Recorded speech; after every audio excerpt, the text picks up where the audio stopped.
Mari belajar dari Italia. Apa yang sebenarnya terjadi di Italia? Apa yang bisa kita jadikan contoh agar tidak terjadi di Indonesia? Kreatif konten ini berasal dari artikel warga Italia, dipersingkat dan dilengkapi data agar lebih mudah dipahami. Tahap 1. Kasus pertama diumumkan. Itu cuma flu. Apa pentingnya pakai masker? Orang-orang ini cuma lebay. Saya kan sehat, gak bakal ketularan. Gak usah panik lah. Tahap 2. Jumlah positif COVID-19 mulai naik signifikan. Cuma beberapa yang kena, yang meninggal pun hanya orang-orang tua saja yang memang udah punya penyakit. Hidup seperti biasa aja lah, pacaran, nongkrong bareng temen, jalan-jalan ke mall, tetap lanjut. Tahap ketiga, jumlah kasus meningkat dengan cepat, berlipat ganda dalam 1 hari. Tingkat kematian pun bertambah. 7 Maret, lebih dari 5.000 kasus positif COVID-19. Zona merah diberlakukan di Italia. Wilayah yang dikarantina hampir 25% dari luas Italia. Sekolah dan universitas tutup, tapi tempat kerja, bar, dan restoran masih buka. Sementara itu, 75% wilayah lain masih menganggap enteng COVID-19. Anjuran mencuci tangan ada di mana-mana, tapi sekadar anjuran dan tak banyak yang melakukan. Tahap 4. Jumlah kasus meningkat besar. Sekolah dan universitas ditutup selama sebulan. Darurat nasional pun diberlakukan. Rumah sakit menambah kapasitas, seluruh kamar dibersihkan untuk memberi ruang bagi pasien COVID-19. Tapi tak ada cukup dokter dan perawat. Ada terlalu banyak kasus pneumonia, terlalu banyak pasien perlu ICU, tapi ruangannya sudah habis, ventilator habis. Pada titik ini seperti kondisi dalam perang. Dokter harus memilih siapa yang akan diobati berdasarkan peluang bertahan hidup.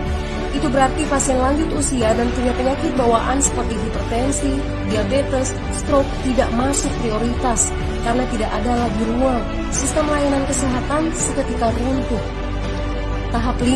9 Maret mencapai lebih dari 9.000 kasus. Seluruh kota Italia lockdown. Orang-orang bisa pergi hanya untuk keperluan darurat dan dalam pengawasan ketat. Semua bisnis masih dibuka karena jika tidak, ekonomi akan runtuh. Itu kebijakan pemerintah.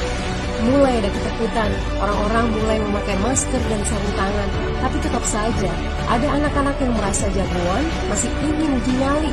Pergi ke restoran rame-rame, hangout bareng, minum-minum, dan lain sebagainya. Tahap 6. 2 hari kemudian pemerintah Italia berubah pikiran. Semua bisnis harus tutup, bar, restoran, pusat perbelanjaan, semua jenis toko, kecuali supermarket dan apotek. Penyebabnya, karena dalam sehari yang positif bertambah lebih dari 2.000 kasus. Penduduk yang mau keluar rumah harus mendapat surat izin. Surat izin ini didapatkan dari pos pemeriksaan polisi yang disebar di berbagai lingkungan. Yang melanggar bisa kena denda 3,3 juta rupiah. Bagi pasien positif yang tidak mau mengkarantina diri, bakal dituntut dengan pasal pembunuhan, hukuman 1-12 tahun penjara. 21 Maret jumlah korban meninggal di Italia terus meningkat melampaui Cina. Sebagai gambaran, luas Italia itu kurang lebih 2 kali Pulau Jawa. Penduduknya lebih dari 60 juta jiwa. Lalu apa yang harus kita pelajari dari Italia? Yuk, mulai dari diri sendiri, mulai dari di rumah aja. Jaga kebersihan lalu isolasi diri dan keluarga. Tidak keluar rumah kecuali sangat penting.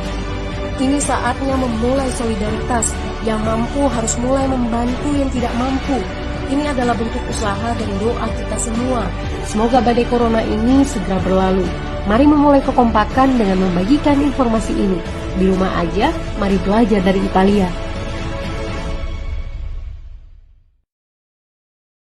Mari belajar dari Italia. Apa yang sebenarnya terjadi di Italia? Apa